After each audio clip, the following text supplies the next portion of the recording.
I am Deanna Hitzreiter, President and CEO of the Chamber of Commerce. Glad you joined us. We have a great opportunity today, sort of piloting something new in the way it works as well. And I just want to cover some quick announcements and updates off the top here. So if you're looking for the restrooms, right down the hall here on the right, anytime you need those. The loose agenda we have for today is our presentation at the beginning here.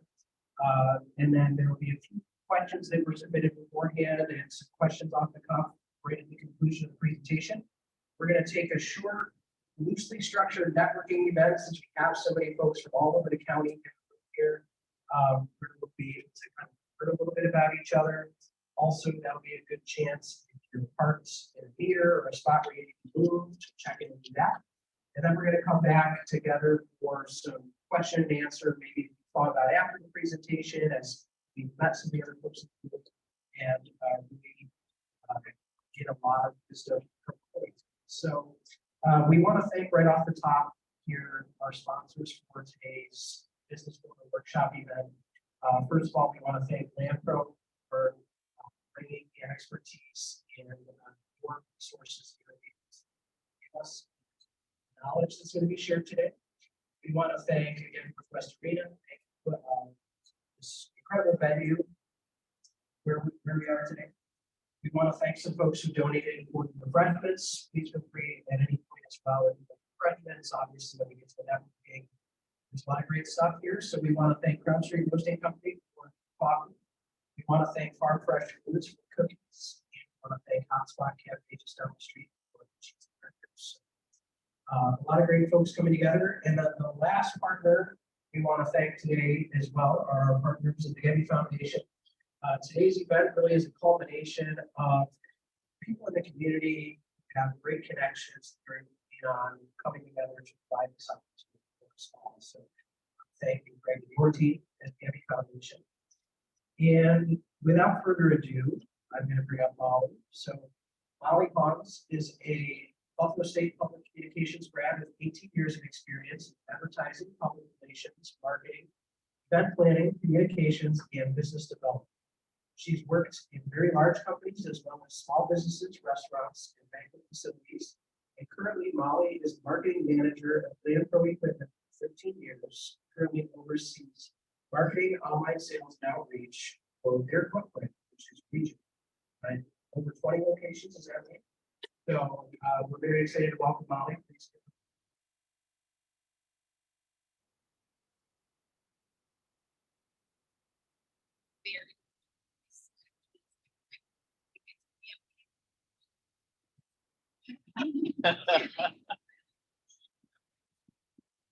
Got me out of my comfort zone. I don't do microphones well. We talk with my hands, so if I start playing things, I apologize. It's very, very uncomfortable for me to be introduced as an expert because marketing is just constantly learning and constantly being open to new ideas. So I will promise you that there are going to be things that I talk about today that you're going to be like, been there, done that, already know that, move along. I hear you. But I think the thing that's amazing about marketing is that it's such a true form of collaboration. There's always going to be people that know more. There's always going to be people that know less and maybe a little bit more about something else. So when you come together and you learn together, all of a sudden this magical thing happens and we all start to grow. So we're going to talk a lot about that today. So a couple of things about who I am. As was mentioned, I'm a Buffalo State graduate. Didn't remember that it was 18 years ago, but I will tell you that I actually went to school for 7.5 years. You ask my dad, who wants to know where my law degree went. But the reality of it is I just couldn't commit to one thing. I wasn't comfortable settling into one spot, and I didn't just want to do one thing. And what happened was I realized that through marketing, you're never just doing one thing. And when you fall into a business that you truly love, they'll see that and they'll allow you to grow and touch other things and just continue to do more. So again, my public communications degree, my career path is a little wonky. I started in group sales for Six Flags, very large business, right? And then I went on to a banquet facility. I worked for a Dave & Buster's and did their group sales and their event planning. And I worked for another banquet facility that was a large golf course. They planned weddings and different events. I helped with their restaurant management. I helped with their marketing, and I learned a ton. But what I knew I wanted was to work with a business that I would be allowed to grow into and that would grow with me. So I applied in a very aggressive way, which, if you know me, is very out of my comfort zone. And I emailed the CEO and said, hey, heard you just lost somebody. You're interested. I'm looking. And 6 months later, he emailed me and said, can you resend me your resume? And I've been with LandPro ever since. So the reason I'm telling you all of that is so that you know I do not have it all together. I will never have it all together. So if you have a question and you want to collaborate later on, feel free to ask me anything. If I don't know, I will help you research it, or I'll connect with people that maybe do know and help you get the answer. So a few things that I do for LandPro. Obviously, I do their marketing. I also do our public relations, which I think is a very important part of marketing and really helps us all to ourselves and to have our voice with the community. And I also do our retention and operations. So I'm sure that most of you, maybe not all of you, know that it's very difficult to find employees, right? It's very difficult to retain the employees that we have. And it's very important that we continue to grow the way that we're reaching students and college students, and make sure that not just our business is being promoted, but also the trades and the employment opportunities that we have both within our business and within our community. So LandPro helped me to kind of continue on my learning path and to develop our outreach programs. So I also go to schools and I talk to them about the importance of agriculture communities, the businesses that have been hiring, as well as the trades that are available in the area. So let's get down to it. So I over my son to like one of his friends. They were talking about what their parents did, and my son Jasper is 9, very smart, and he said, my mommy just basically makes tractors popular. And I was like, honestly, there's some truth to that, right? It's not make them popular. It's all about making sure people think what they want and know what you want them to know. So my spiel on marketing is it's just a popularity contest. Put yourself back in high school and you'll be fine. So what I hope to leave you with today are a few things. Number one, your story matters. Nobody is in the business that you're in for the reasons you're in it, other than you. Tell your story.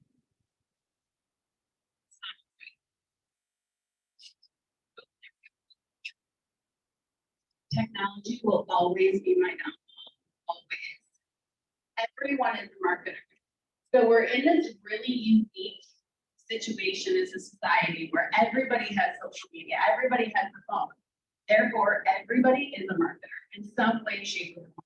Your job is to identify the people who align with your business and allow them to be your marketers. It used to be advertising, getting together the ad clips, putting it in the newspaper, putting it in the newspaper, putting your radio ad out there. Now, it's so much bigger than that. We're all consuming so much advertising every single day. You have to look past the ad and think about what your content is. It's your story. Yes, it's your offers, but it's also who you are as a business. Social media is a necessity. It's unfortunate in a lot of cases, but it is also a reality. And nothing on the internet is an accident. Everything that you're consuming on the internet is there with purpose, and it's being received by you for a specific reason. So I do want to make this a little bit engaging, so I'm hoping that you guys can raise your hand when I ask a question. Who has a website? So the majority, awesome. So a lot of what we're talking about today will be based on websites, social media, and a few other things. If you do not have a website and it's for a specific reason, fine. If you do not have a website and it's because you don't think you can do it, I'm here to tell you that if you can open a Word document and you can write out a letter, you can have a website. Websites are not what they were 13 years ago. When I was in school, we had to learn code in order to write the word "the" don't do that. It's a waste of your time. Now it's truly like WordPress and GoDaddy and all of these different, very easy to use and plug and play situations have made it so that your website can be something that you can set up in just a few days. All right, so things to know about your website. The purpose of your website, it sounds so fundamental, but the purpose of your website is to be your hardest working employee. It's your employee that never goes home. It's your employee that always stays up. It's your employee that always tells the information that you want. How many people want those employees on repeat? So your website is something to invest in, both time and maybe even money, so that you can continue to make sure that everybody that's searching for you is getting the truth that you want delivered to your customer. Organic versus paid. So everything that's on your website that you have there is information that you are entering in so that you can educate your customers on what you have in your business. They call it organic, but it's not. It's the same thing that when I said everything that's on the internet is there for a reason. Everything that's on your website needs to be there with purpose. Tell your story from your voice. And when I say your voice, are you a very formal business that needs to be incredibly appropriate at all times? Our voice is very casual. We speak in a tone that is something that our customers can relate to, but also feel comfortable, confident, and like they know we are full of knowledge because we are. Paid is when your customers find you through Google and they're landing on a sponsored ad and then go to your website. We can talk a little bit about that in a little bit. Google versus Bing. Yes, the majority of customers are finding you through Google. However, Bing is becoming a more and more important leader within the internet because of a few things that they have going on. The first thing I'm going to tell you is, and again, this is going to be, I already knew that, Molly. Every Microsoft computer that's purchased comes preloaded with Bing as its browser. How many people do you think change that browser? Depends on how savvy they are, right? For us, a very large target audience for us is our 45 to 65-year-old men. That target group is not going to change their browser, right? So therefore, we not only use Google paid ads, we also use Bing paid ads because that is our target audience. ChatGPT is hosted on Bing. ChatGPT is being used by our younger audience now, right? So it makes even more sense because now we're hitting two pockets. The other thing that's interesting is that Bing actually has a higher conversion rate per user than Google does for us. The numbers do not align. I mean, we're talking hundreds of thousands of people finding us from Google versus maybe a quarter of that finding us through Bing. But the percentage of conversions, and when I say conversion, I mean anybody who is clicking on our phone number from our website, clicking on a find a store from our website, or clicking on request a quote. They're finding us through Bing. Don't sleep on Bing. If you have a website, make sure you are connecting to Google Analytics. Google Analytics is what's going to tell you whether or not everything that you're doing online is successful or not. Data is the driver of your marketing budget. If you're throwing money up into the air and you're only catching $1, was it successful? If you're not using Google Analytics, that's what hosting your website is like. It's just throwing money up into the air. You can't make any measured decisions. You have to measure the decisions because I don't know about you, but my boss is going to get real mad if I just keep on spending money and he's like, did it work? I don't know. He doesn't want to hear, I don't know. He wants to know what I'm doing and whether or not it's successful. I want to know because I want to know that everything that we're doing is making an impact on our audience. And just when you think you have it, everything will change. So Google changes its algorithm on a fairly regular basis. And when I say fairly regular, I mean in the 13 years that I've been very active in digital marketing, there's probably been 3 or 4 changes that knocked me off my horse. The first one being like, it's it's called word loading, but it used to be that you could create your website and just keep on dumping in all these words so that you knew that you were gonna be coming up organically to people. Google doesn't like that now. You used to be able to put a picture on your website and use it as, like, load it as photo one, because Google didn't read photos. Google reads photos now. Google reads PDFs now. You have to make sure that all of the tagging, so instead of saving your photo one, I'm gonna save my photo is John Deere compact tractor 1023E with loader. Because now when somebody searches in Google, Google is also reading the pictures. So there's just been some pretty big changes that have made it so that marketing is, again, a constant learning, right? But you learn and then you get better and then you market better, right? So GA4 is the new Google Analytics. So it used to be universal. And I'm not going to say that GA4 is hard to use. It's just different, right? Everything is easy when you're used to it. When you're new with something, it's a little bit more difficult. But we also have this really amazing tool called YouTube. And YouTube can teach you literally anything. I made pasta yesterday for the first time by watching a YouTube video. I can make pasta.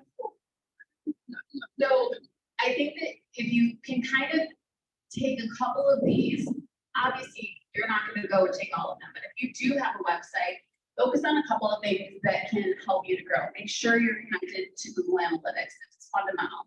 You have to have Google Analytics. It's free also. That's the other thing that is remarkable about marketing. There are so many free tools out there that you can spend little to no money on and will help you leverage your business decisions in such a profound way. So for your website, SEO is called search engine optimization. And that's everything you're doing from an organic side. Remember, we're talking about all the words that we're putting on our website so that people can find us outside of a paid ad. Organic, but very, very intentional. Again, we talked about photos versus text. Text is paramount. You have to make sure that you've got the words on your website that people are searching for. Think about who you are as a business.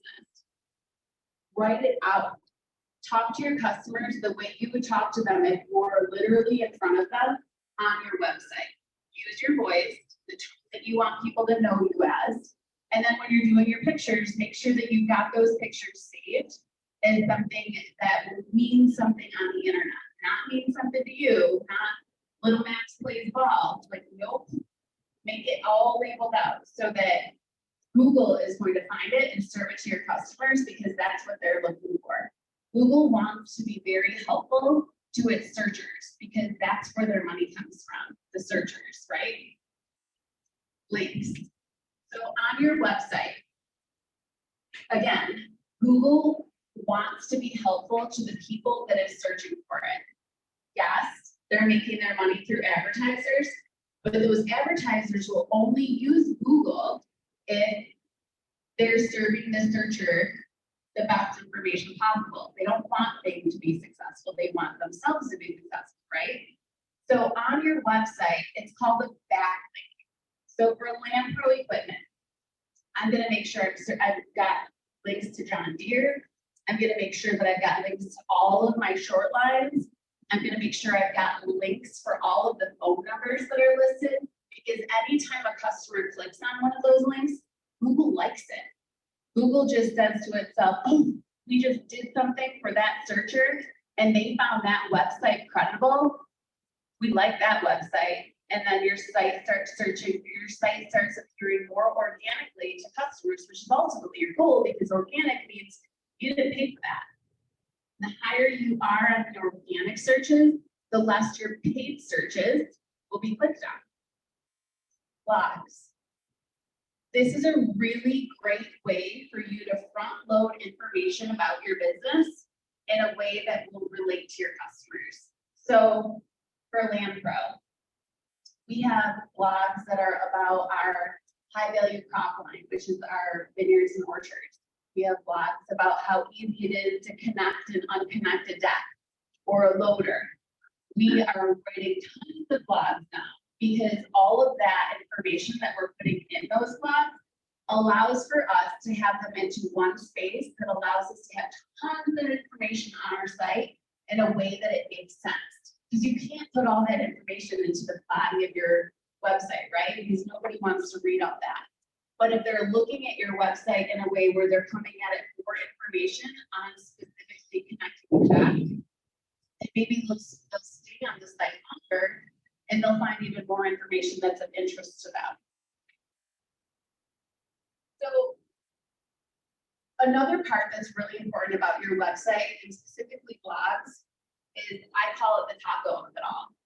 So if I'm a restaurant and I serve burgers, I'm not going to put on my website that I serve tacos, right? Because I don't. However, I do know that the majority of people that eat burgers also eat tacos. So maybe in my blog, I'm going to say something about tacos. I'm going to say, we serve the best burgers in Jamestown. Give up your tacos tonight, come see us. Maybe I'm going to say, hey, our burgers make great leftover tacos. I don't know, mention your tacos. Don't say you sell them. Make sure that you mention your competitors in some way, but don't misrepresent yourself. Figure out a way to make it part of your conversation within your blog. For my nonprofit friends, think about the people or the businesses or other nonprofits that you compete with from a donor side, right? Think about what those people would be searching for to find that nonprofit and somehow figure out a way to put it on your site so that you can represent those people, those searchers, without misrepresenting yourself. So if you have a budget and you want to elevate your website, there's a tool called SEMrush that will allow you to take a look at your website, your competitors' websites, and like websites so that you can figure out exactly what people are searching for to get onto those sites. It's not cheap, but it's also not a deal breaker. It's a few $1,000s a year, but it takes your SEO game to a whole new level. SEMrush, S-E-M, Rush. For any budget. I'm gonna get a little weird on you. Is anybody using ChatGPT at all? I love this for us. Yay.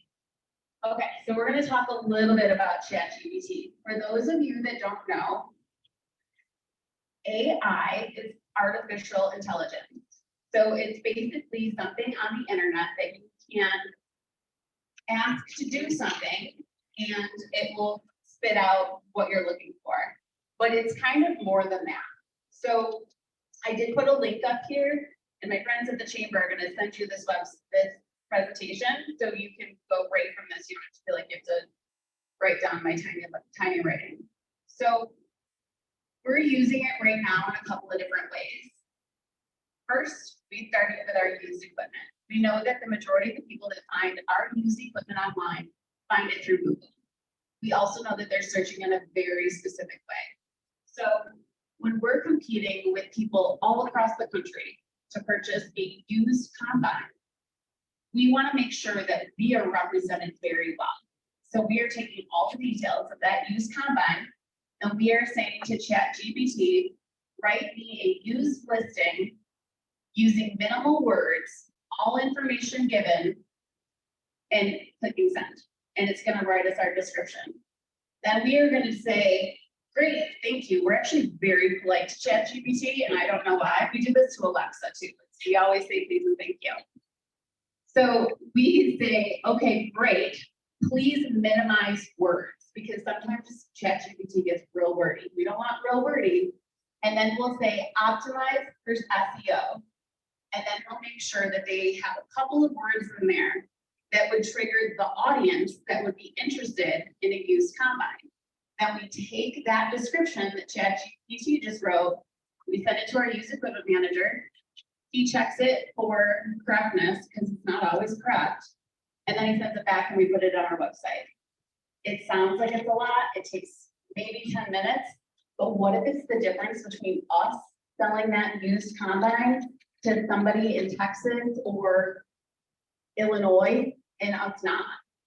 10 minutes well spent, right? Another way, blogs. We basically put in minimal information, notes, an interview that we would have with a specific sales manager, like our high value crops manager. Notes from that interview, and we say, please write a blog with minimal words and a casual tone about the importance of spraying with a turbo mist sprayer for early crops. Writes us a blog. And then we send it to be fact checked. He corrects things that might be incorrect because ChatGPT doesn't know like we know, right? We can't expect it to. And then we post it. But we're posting information that's got very rich wording that will allow us to show up for a group that we have not shown up for in the past. It allows us to leverage our search engine optimization in an incredibly efficient way. So a few things to remember if you're going to use ChatGPT. It's not perfect. There are going to be things that it writes and you're going to say, that doesn't sound like me. Then tell it what you sound like. Say, please rewrite in a, you don't have to say please. Please rewrite in a casual tone, or the opposite. Please rewrite in a professional tone. Please use less words. Less words, less like buffering. You'll need to fact check. And it's not always going to be written from your tone of voice, but what you can do is always start from the beginning of where you left off, and it knows you. So it'll know and recognize that you need to be more casual, and that the information that it's coming back to you with will be more casual. It's almost like a pseudo internet where ChatGPT starts to know you and what you're looking for, because ChatGPT doesn't want to do the re-edits. It wants to come to you with the information correctly the first time so that it doesn't have to do it again. So it's like the best robot there is, right? Okay, so let's talk about social media. Does everybody have at least one social site that they're using to promote their business? Everyone? Does anybody not? How about 2, 3, 4? Wow, good job. That's impressive. Anybody got 5? What are they?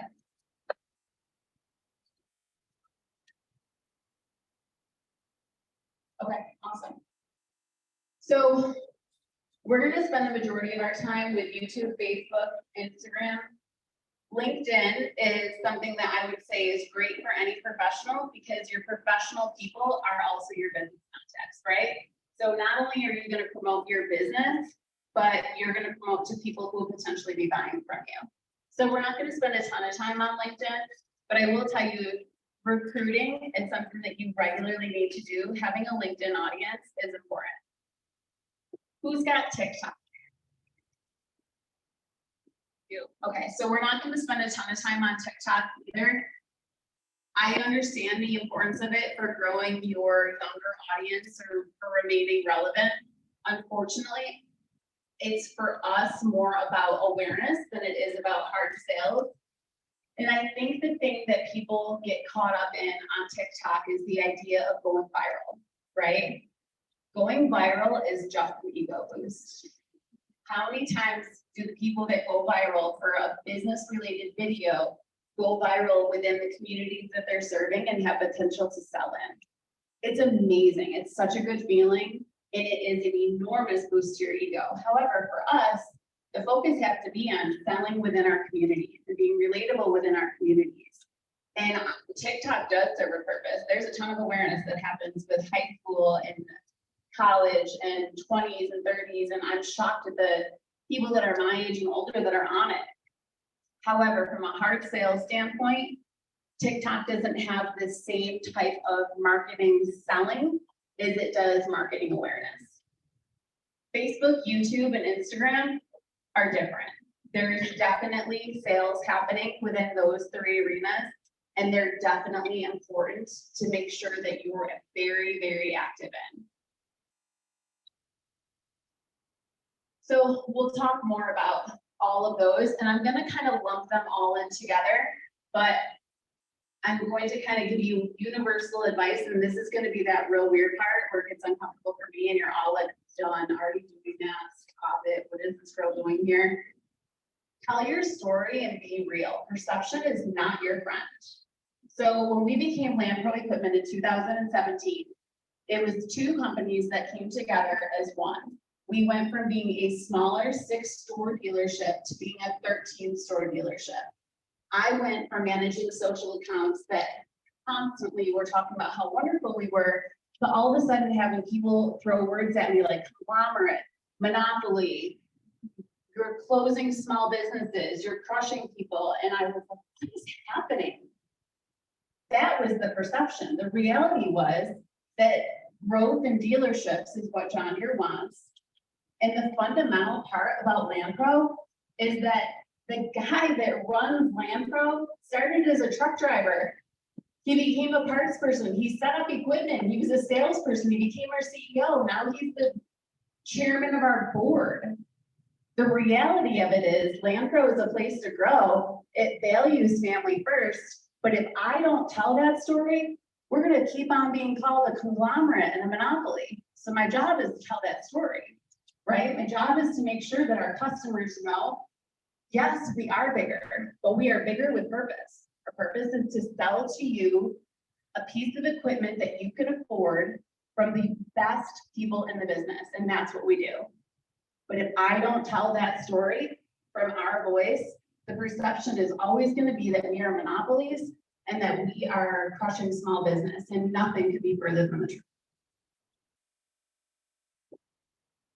Create influencers from your employees.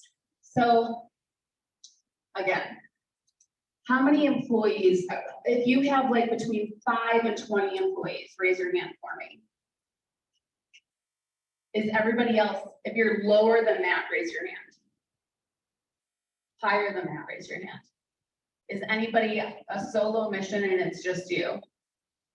So you're your voice, you're your person, you have to tell your story. You have to hop on a camera and talk about it so that people know who you are and why it's important to buy from you and why you are different than everybody else. But you can also engage your customers to tell that story for you as well. And we'll talk about that in a second. If you have employees, they are your best form of communication. When I first started at Land Pro, I met a salesman who I adore. He has been with the company for, I'm going to say 45 years, maybe a little less, 40 years, retiring this year. He is renowned for selling the most turf equipment, the most compact tractors. And I said, Dan, how do your customers find you? What's the best marketing source? And he was like, repeat business. I get all the referrals. What you do doesn't do anything for me. I was like, snack on some of that humble pie. 7.5 years of education. But the truth of the matter is he's right. And 13 years later, in the position that I'm in, I will humbly tell you that the more important thing to marketing is the fact that our people, the people that work for Land Pro, serve their customers in a truthful, honest, considerate, communicative way, and that they grow the repeat business for our aftermarket department and for themselves. If they look at every single person that walks in the door and serve them with the best service possible, professionalism, respect, outstanding service, that customer is going to tell their friend, they're going to tell family, and they're going to come back. And then I won't have a job. Hopefully somebody's hiring. But that's the truth, right? That repeat business, that is paramount. Your employees will help create that. Allow your customers to fall in love with your employees and allow them to help you with the social. Allow them to help you by sharing it. Maybe you've got some teenagers or 20-somethings that are super into TikTok, and TikTok is just totally outside of your comfort zone. Give them the handle. Say, I want to see the video before you post it, but see what you can do. That's a great way to leverage a social media that maybe you never would have been active with, but it's also allowing you to have a camaraderie with your employee that they'll remember forever. Listen, when I started at Lampro, my job description was not what I was looking for. I was flyer girl. And I proved myself by continuing to grow, continue to ask you questions so that I started to become part of the conversation. That employee that you say, hey, do you want to start making some TikTok videos for us? They're going to remember that. They're going to think about that as like such an opportunity. Ask them to take pictures, ask them to, you know, make a funny meme with something that goes along with what you're selling. Hopefully you're here. This sauce, people. I'm riveted. So I love to smoke meat.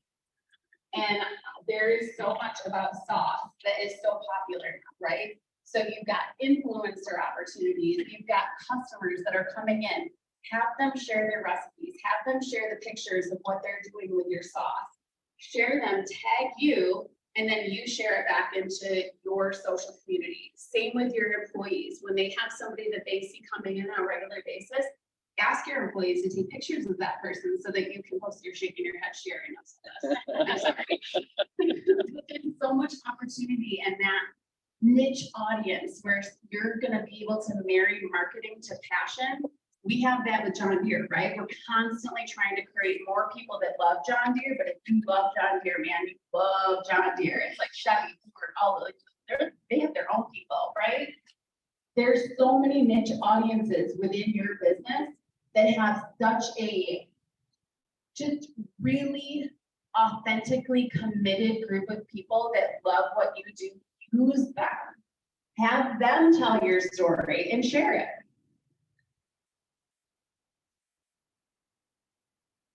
I walked into that one from the employees, but my point was your customers and your employees can be your marketers. We said earlier in the day, right? Like everybody is a marketer. Allow your employees and your customers to market for you by telling their story. We have a link on our website right now where our customers can submit a photo and then we share it on social and they become part of our marketing. And we're very transparent about it. We say, send us your photo of your John Deere tractor. Let us share your experience with us on our social media platforms. This weekend, I got a picture of a man walking in a field, holding the hand of his little daughter, walking up to a tractor that's probably 30 years old. So I got a kid. People love kids and dogs, guys. Woo. So I've got a man walking with his daughter to an older tractor. Some people would say, older tractor, why couldn't it have been something new? That older tractor tells everybody else that's looking at our page that our equipment lasts. And that now we've got this awesome generational thing happening where a dad is teaching his daughter. It's beautiful, right? And we're gonna have some cool words in there that describe exactly the picture that I just told you, because that's the story, that's how we're gonna leverage it. Engage your audience. Follow your competitors. So anytime I talk about how we handle competition, this becomes a very two-sided argument, right? Don't copy your audience. Or competitor. Don't copy them. Be inspired by them. Know who your audience is. Know who your competitors are. There's probably 25 other John Deere dealers across the country that I follow. Some of them I'm friends with, some of them I've never known, some of them I admire, some of them I use ideas that I see and I zhuzh it a little bit so that it's just a little bit different, so it's unique to Lampro. But that's what marketing is being inspired by other people to do better for your business. Follow your competitors so that you know, first of all, what they're doing, because maybe they're doing something better than you. Maybe it'll be an ego fluff and you'll be like, oh, I do that better. Maybe it'll be both, right? That's probably closer to the truth. They're gonna do some things better, you're gonna do some things better, but you're gonna learn from them. And if they're not following you, you're gonna be better than they are. Post daily. So we are closed on Sundays, so we do not post on Sundays. However, we do make an attempt at engaging our audience in some way, shape, or form across social media 6 days a week.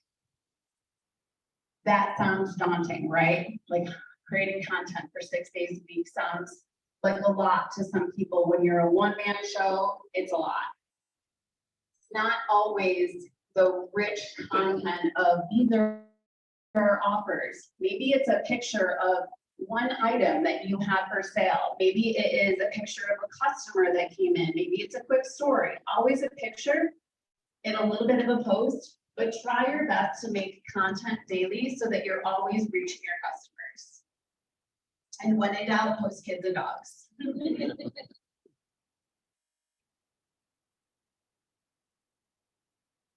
This freaks me out every time.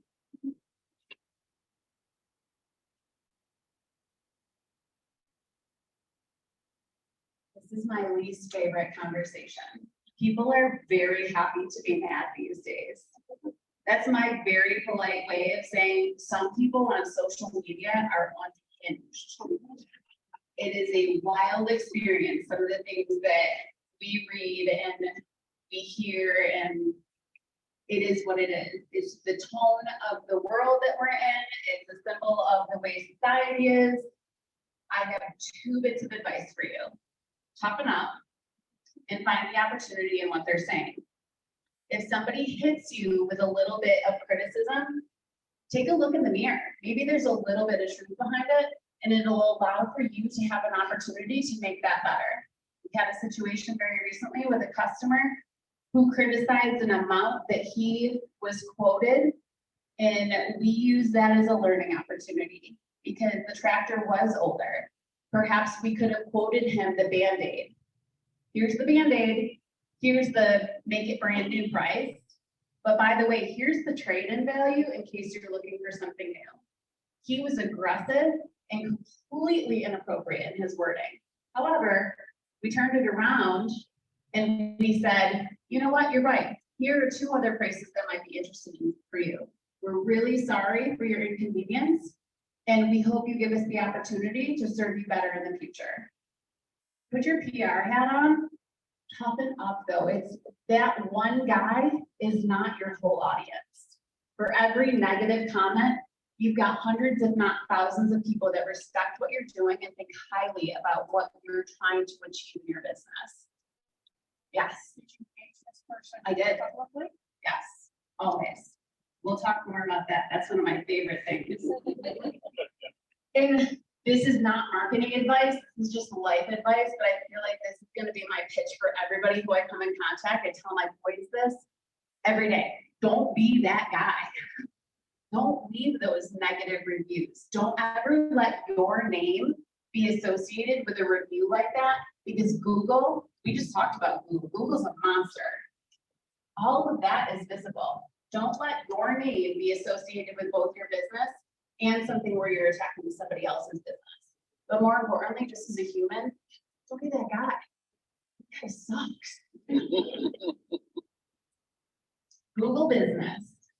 This is where we are going to talk about what you were just talking about, my friend. So Google Business is kind of the mothership of not really social, but not really your website, and it is wildly valuable. So who has a Google Business page? If you do not have it, go get it. You have to go online, you search for your business, you claim it, you add in your address, your phone number, your hours, you log in the categories of your business. So we are retail, we are agriculture, we are service, we are John Deere, we are all kinds of things.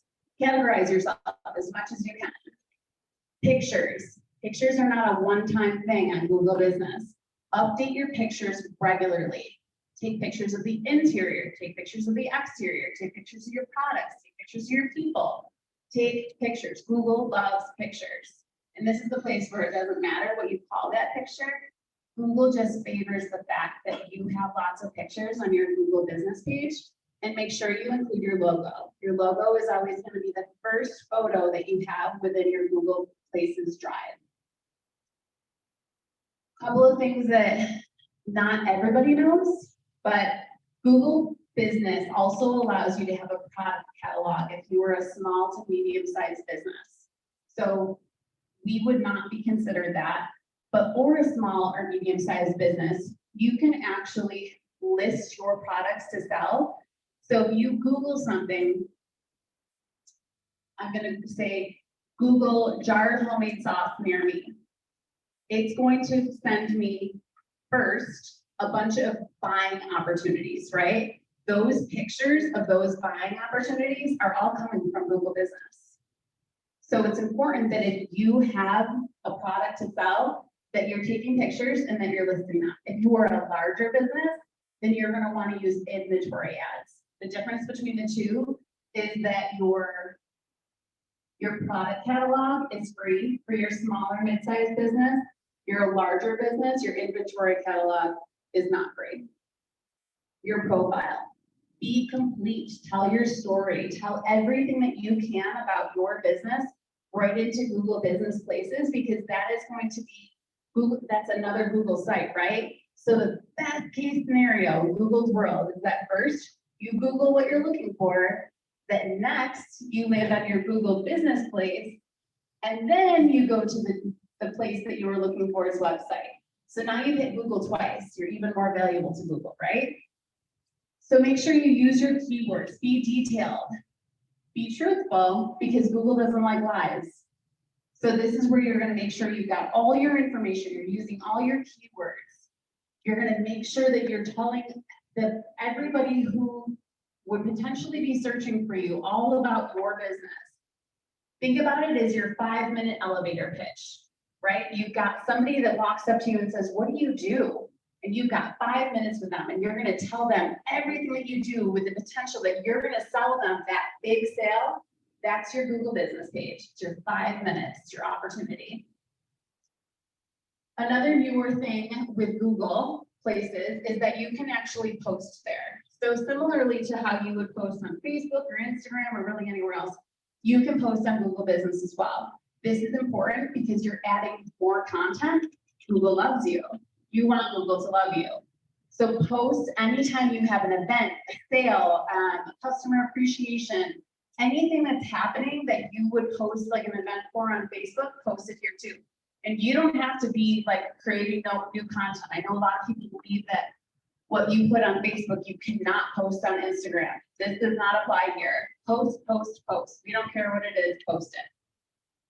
We care what it is, but just my point is, don't think about this where you have to create some kind of new content that nobody has seen before.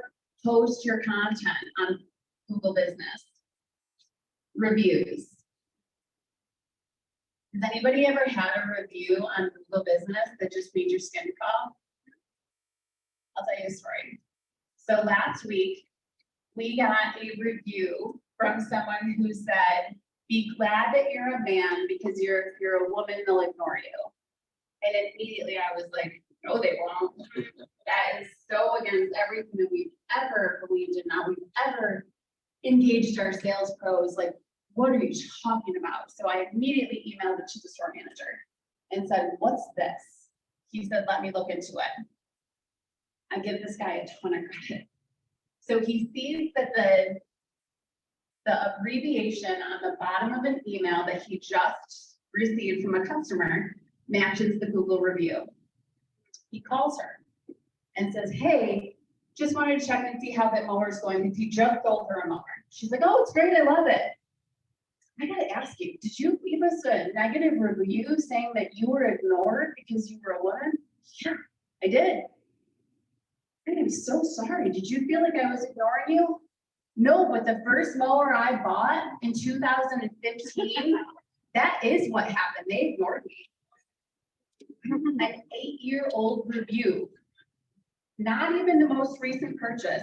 Not even Land Pro equipment, a completely different company. We weren't even Land Pro then. So what do you think I did?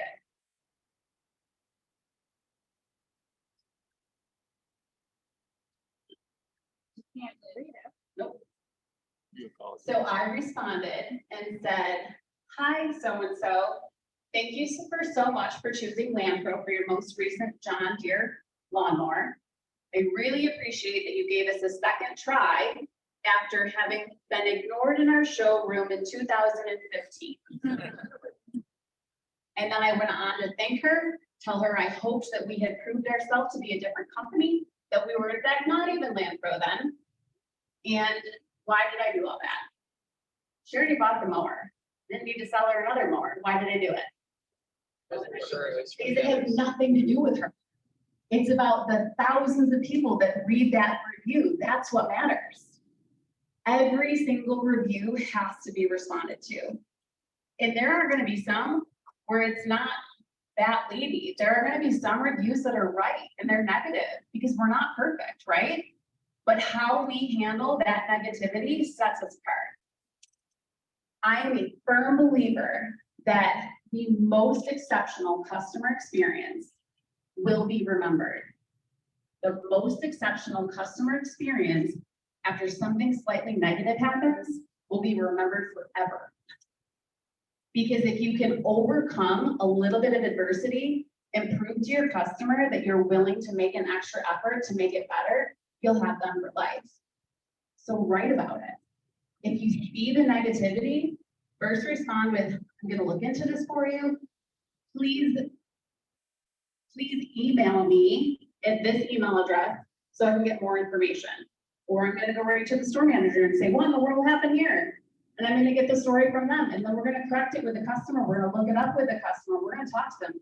But again, don't let that person make you so that you have this overarching gray cloud over your business. That's one guy. Look at your reviews. You've probably got hundreds that are positive, right? But that one negative review, your response and your accountability and your professionalism and your big deep breath that you're taking before you like sound off, that's what's going to create the next 100 customers that come to you and that buy from you and that think, wow, you really handled that well. Because I guarantee you hundreds of people have already read that review from that woman and they're like, did I read that right? But had I not responded and just ghosted on it or reported it to Google, I'm to the point now where I'm almost grateful that it happened. We sold, that wasn't our business. We did better by her. She bought more from us. We treated her well and she loved her experience. So we overcame the adversity and maybe we created a new customer for life.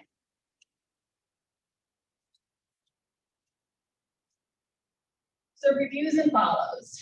So making sure that you're reaching out to your customers and constantly asking for them to be your influencer, those people that continue to purchase from you and ask to tell their friends, tell their families, right? It used to be like just repeat business, right? It used to be customer referrals. And now it's more like an influencer theory where they use their social. It's not just what happens in Coffee Clutch, it's what happens on social media. So make it easy for them. At your register, create a QR code. Does everybody know how to create a QR code? Super easy, go online, type in QR code generator. It'll come up with a QR code generator, you pop in the website, and it'll spit you this out. You're gonna cut and paste it, and you're gonna put it right on your register so that they can scan it, and they can leave you a 5-star review. Put on there, leave us a 5-star review. Don't say, leave us a review, leave us a 5-star review because we like direction. If you have a system of follow-up, whether it is an email or it's a phone call, ask for that 5-star review when you're following up. Preface it by saying, hey, how did it go? How was this? How was that? How was the service?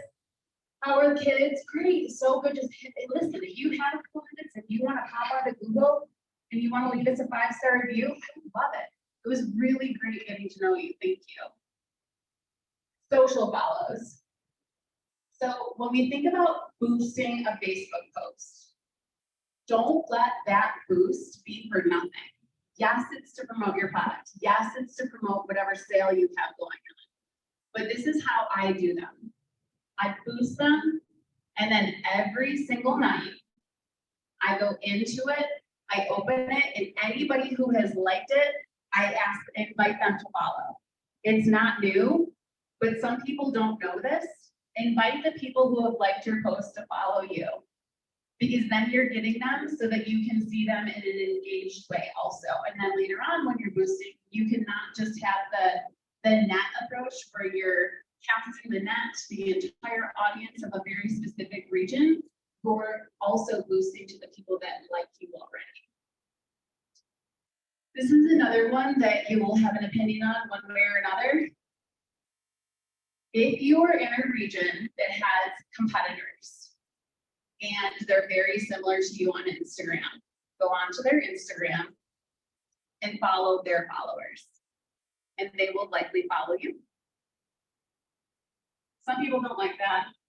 I will be very honest, we don't really have a similar situation because we don't have like a real inline competitor, but that is something that a lot of boutiques, bars, I mean, are there any bars? No?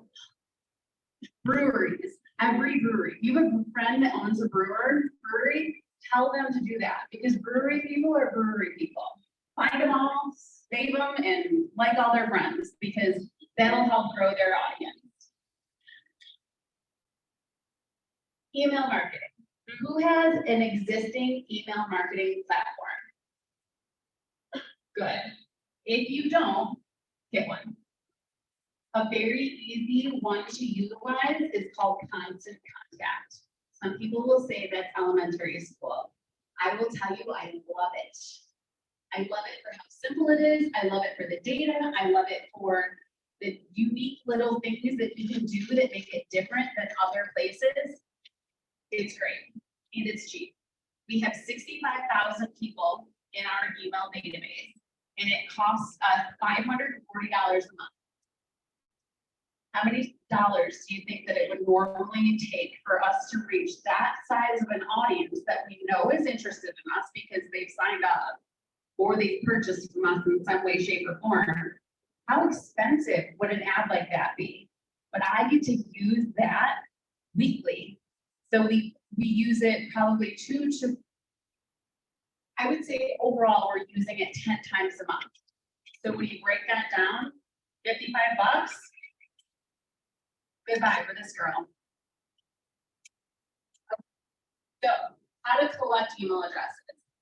On your website, if you have a website, put a pop-up on there. If you're using WordPress or any other like very wordy type web host, it'll have something that allows you to just pop it in there. You say sign up for our email system. You can do a coupon, you can do whatever you want, you don't have to. But collect all those email addresses on your website. Any event, have a QR code where it sends them to a place on your website where they can submit their email address. Scrape your business system. Ask your customers to input their website or input their email address when they're purchasing from you, or if you have it within your invoice system, it doesn't matter how they're getting it into your business system, scrape it out and put it in your constant contact site. Do a social post. You can say, just say, hey, did you know that we do weekly email updates and we have all of our most aggressive sales and offers via our email? Sign up here. When you're in front of people, ask them. You might get a no, but who cares? Get a no. Shoot your shot. Ask them. But this is the thing that I do not relate to when it comes to the sales process. Email address and cell phone number are paramount to digital advertising. They say no, okay, they still bought a moment. Great, no big deal, but always ask. So a couple of really big basics. If you are like us and you have different sections within your business, so we have our sales department, we have our parts department, we have our service department, we have used equipment. We make sure that any link within the body of our email is tagged. It's very easy to do.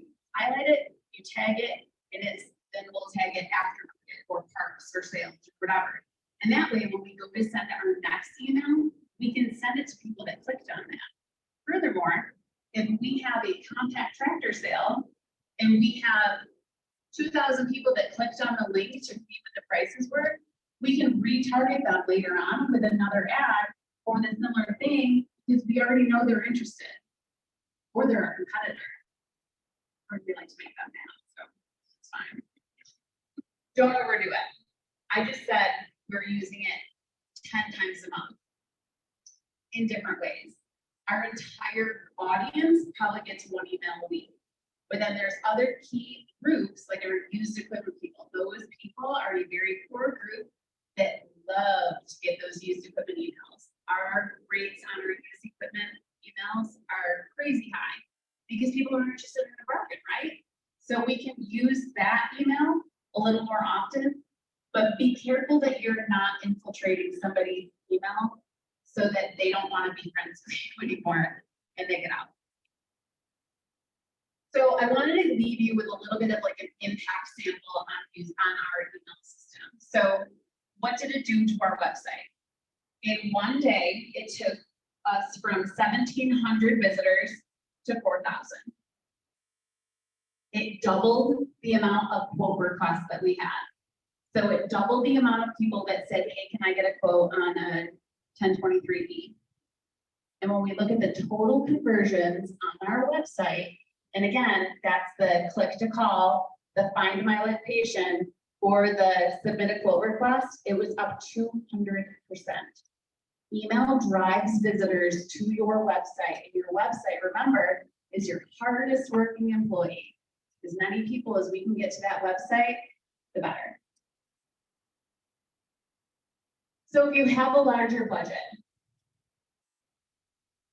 all the things that we've really talked about today are all things that you can really do for a very minimal cost.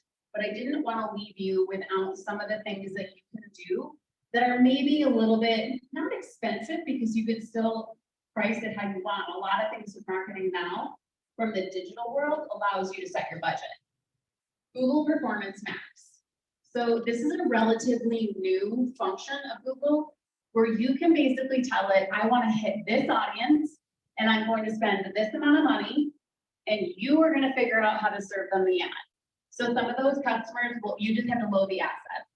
So when I say assets, that's your content. Sometimes it's video, sometimes it's still, sometimes it's something with a little bit more action, but it's just your, and if you don't have all of those assets, you can do the minimum, but it'll serve those customers either a Google, like a Gmail ad, a YouTube ad, it'll serve them digital within Google, it'll do AdWords for you. This is a really great way if you're not comfortable setting up your AdWords so that it's all encompassing. Do Google Performance Max. And it's again, all driven by you from the back side of your Google business page. And you can again set your budget. You can do it from a weekly, you can do it from a monthly. The only thing that I will warn you is that because Google is a machine, it does take a little bit of time. So if when you need it to perform the best is at Christmas time, started in September. So the machine figures out who you are, what they need to be serving customers, and it'll get to you in the right time. Social campaigns and boosting. You've already created the content, right? If you wanted to get to more people, boost it or create a campaign so that it's landing in front of even more people. And again, the great thing about this is that you can set your budget. Don't sleep on Bing. If your audience has anything to do with a 40 to 65-year-old man, engage in Bing. Bing is coming out with, I'm trying to be very PC here. So Bing is coming out with a platform and they're actually like it's finalized now. We just launched it ourselves where it is very similar to what Google has. Bing used to pull all your Facebook reviews and use that. Now they're coming out with a whole new platform where it's much more similar to Google Business. And it allows you to set your keywords and to do a lot of different things that will help you to engage your customers better. Again, that's free. Get into Bing if you have an audience that is mostly male or older, or even if that's part of your audience. Nothing that you see on the internet is there by accident. And I'm sure that this is something that all of you know. If you were receiving an ad, whether it is on Facebook or Instagram or just on your PC or your phone, you're getting served that ad because it falls within your profile. So the internet has a filing cabinet with all the things that you like and all the things that your family likes based on the searches that you've done, based on ads that you've clicked on. I am so hyper aware of this filing cabinet, and I am such an obnoxious control freak that I will not click on something that I'm interested in, because if it makes it so that I'm not getting served the ads I'm interested in, I'm mad. I also have gotten to the point where I'm so engaged in this algorithm that when I online shop, I have a commitment problem. I don't purchase it, but I create the cart. And then it serves me Instagram feed, right? So if I like a dress, I'm gonna keep on getting that ad in front of me until I'm like, "Am I really?" And I click on it again, and then maybe I'll make my decision. And I'm not saying that everybody in the world is as psychotic as I am, but I am saying that the clicks matter. Be relevant enough that you're creating a click for a customer so that they can constantly be getting your feed. You want them engaged in what you're putting in front of them so that they click on it, and then you can constantly be targeting them. The common thread, content. The big thing is to create the content, whether you're creating videos and putting them on YouTube, Facebook, Instagram. If you're creating blogs, use the tools that you have that we just talked about that are very low cost to continue to create content. It is not the way it used to be, where creating a video was a $6,000 investment. You've got an iPhone or an Android phone, you've got apps available to you that are minimal cost, and that's only if you want to pay for it. You don't have to pay for it at all. I mean, I wanted to overlay text onto a video that I took the other day. I Googled it, found a couple of options, downloaded the app. I had a video literally shot, edited, and up on our social within an hour. I couldn't even have booked the talent in an hour 10 years ago, and it would have been a huge expense, right? Marketing has gotten so much less expensive and time invasive because of the tools. It's just that it's gotten so cloudy. There's so much more marketing. There's so much more content. There's so much content out there for you to compete with. That's why it's so important for you to have something coming from your voice to stand out, because nobody has your story, and your story is special. You have to make sure that people know what your story is, your why. What's your why? This is our new social post that we're working on right now. We have our leadership team taking videos of themselves, extremely rustic. There is no production, literally a selfie, and they're saying, what's their why? Why Lantha? Why John Deere? Why are you with us? Because it matters, right? We'll use that for outreach as well as for customers. Because at the end of the day, people want to purchase from somebody who they feel connected to. Content allows you to create connection. So that is what I have for my presentation. I know that there are several questions. I have no idea what time it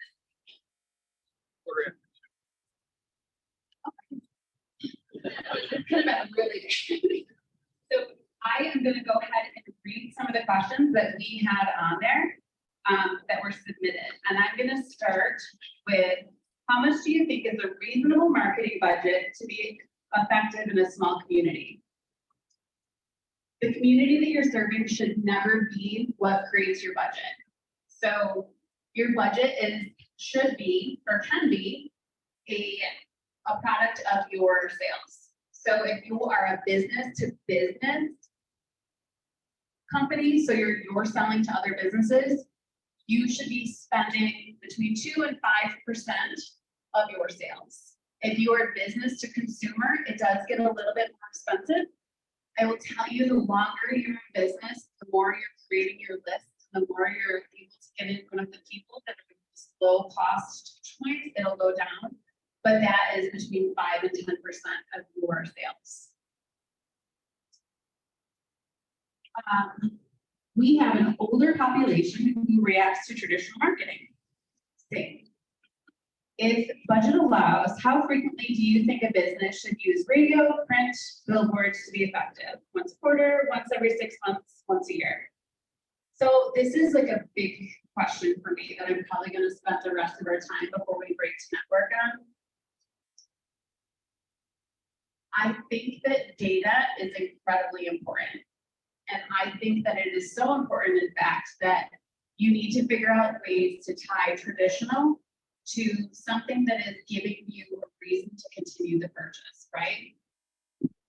So there are different ways that you can tie traditional marketing into digital marketing. A couple of very basics. If you are doing a print ad in a penny saver or newspaper, include a QR code. Is every single person who saw it going to scan that QR code? No, of course not. But if nobody does, that's a concern. Maybe think about changing the way you got your ad displayed. There are a lot of radio stations now who will, and they actually all do, send you the timing that all of your ads were.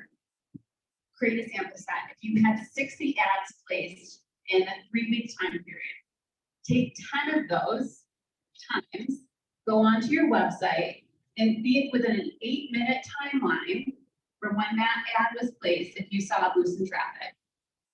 I don't know that Jamestown radio stations have this, but if you're purchasing from larger DMAs like Buffalo or Rochester or Erie, they actually have a pixel on their site that they'll connect your load to, and they'll be able to give you a report that tells you. I have friends in John Deere land that are putting QR codes on their TV ads. It's a unique perspective. The way TVs are so big now, maybe it's a good idea, right? Won't get it hurt.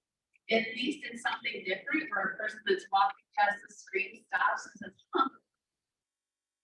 TV gets to be a little bit complicated with the layered approach that we have in this world, right? So there's broadcast, there's Spectrum, there's Comcast, there's OTT. OTT would be addressable. So anything that you're seeing on a TV screen that's outside of the cable box or your traditional TV. So think Hulu or YouTube TV, those are all targeted. They're also pretty low budget. So you can get those kinds of ads placed similarly than you would for social for a little bit less than what you would be paying for cable or TV. Another thing to consider when you're talking about your radio and your TV, do something that makes your ads different than everybody else. Find the person who is going to be in your ad. Maybe it's you. Maybe you're like me and that makes you grow up. I get it. That's not my game either. But we did find somebody who likes that kind of thing that we have record all of our radio. He does it often from his phone and then sends I send it to the radio station. He records our TV. It takes a very minimal amount of time. It's impactful because he's a member of the community and he is seen so often that he's kind of created this like ambassadorship. Also, we hear about it more often, right? It's just average Joe that nobody knows on the TV ad. You're less likely to hear that somebody saw the TV ad than you are if it's somebody you know. It's a really good way to kind of have a measuring tool. We really can't connect digital statistics to a TV screen. And I think the last one was billboards. So billboards are an interesting concept as well. If you were in a tourism type of a situation, then it makes sense for a billboard, for you to have space on a billboard in a specific area. And I know that this area is very unique to its tourism. I think the important thing is you have to know what your goals are. If you're looking for awareness, because you want people to know who you are and what you do, a billboard would work for you if it's well placed. I would suggest taking your billboard one step further. So create your audience digitally. And there's something called geofencing. Geofencing allows you to put a pin in a specific location and draw a circle around it. So if you geofence the billboard that you're renting, people go by, they get pinged, right? Do the same for an advertisement and target it so that you are able to kind of take a measuring stick and see which is more successful. I would also say that because you can pull the details of that geofence and serve the customer digital ads, you can actually see the lift. So lift is what makes something bigger than the other. So does a customer who drives by and sees the billboard, are they more or less likely to click on an ad, but maybe even bigger? Also include a geofence around your location. So then you're able to see who goes to the billboard and who goes to your store or your business. And it allows you to kind of create some correlations. I know that that is very dirty and complicated. It sounds crazy. We have done it. COVID had stopped us from doing it. COVID days are over for us as far as like a walk-in business. There was an extended period of time where it was so hot and heavy digitally, and we saw so few people walking through the threshold of our doors that it didn't make sense to make that spend. But those times have changed. We're very comfortable being out and about again. Geofencing locations, geofencing your customer, your competitors' locations, also not a bad idea. Wherever you can think of like-minded people, geofence them. Point of that was traditional marketing will always be important, always. Digital doesn't replace traditional, it adds to it. Creating a budget for traditional has to be a form of measurement though. You have to know what the value is of what you're doing in some way, shape, or form. Maybe for you, it's a coupon, maybe it's a QR code, but don't just throw the money in the air and hope you're gonna catch a couple back.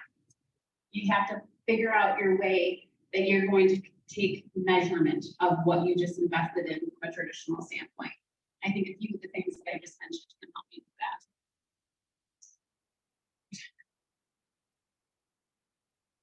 Do you want to stop and do that or take another question? Another question? Okay. How effective or essential is social media marketing? Very. I just think that you don't have to feel pressure to do it all. Figure out who your audience is and do that best. Facebook right now is still the leader. It still allows you the most tools, but Facebook owns Instagram. So it's very easy that even if you are not super into Instagram or you're having difficulty with it, you can still create an audience, even if you can't create unique content. I would argue though that unique content in the form of photos matters there. Instagram needs a beautiful picture. You need somebody to stop the scroll. People don't read as much on Instagram as they do on Facebook. I hit on that one. The Facebook daily, yes, you can schedule ahead. I think we schedule maybe 2 or 3 a week, and the rest of them are happening very authentically because of events that we're having or something that happens, or a cute puppy or dog that, or kid that came in and we want to post a picture of them. If you have a limited budget, what would be one thing that you would spend money on no matter what to engage your audience? So if it's to engage my audience so that I can have conversations with them, it's going to be boosted posts on social in a very specific way. If it's the most reach for awareness and to express something that is happening within our area, so it's like a sale or a promotion or an event or something like that, that is going to be so targeted towards social, and you're going to be spending less money because you are able to target it really well. But if it's just brand scheme, we're talking, we want the most people that can know about our business as possible for a long period of time, and it's less specific, it's just mostly about me, it's going to be Google.